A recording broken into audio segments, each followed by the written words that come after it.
Design তৈরি করার জন্য যে আমি দাগটা দিয়েছিলাম সেটা দেওয়া হয়ে গেছে। এবার আমি কেচিটা দিয়ে এই যে ডিজাইনগুলো আমি লম্বা করে দাগগুলো দিয়ে দিয়েছি, এখানে আমি প্রায় 2 সুতা পরিমাপ অথবা 3 সুতা পরিমাপ রেখে বাকি অংশটুকু কেচি দিয়ে এভাবে করে কেটে নিব প্রতিটার।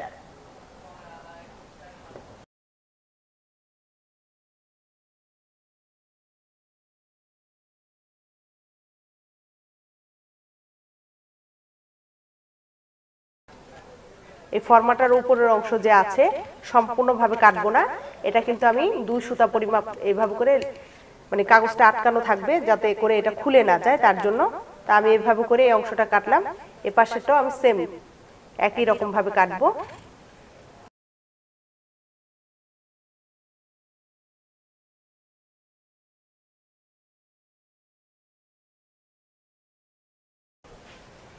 আমার এই হাতার ডিজাইনটি কাটা হয়ে গেছে। এবার আমি এই কাপড়ের মধ্যে এটা কিভাবে বসাবো সেটা দেখাবো। তো আপনারা ভালো মতো খেয়াল করবেন আমি এই পেপারটা কিভাবে এই কাপড়ের মধ্যে আটকাবো।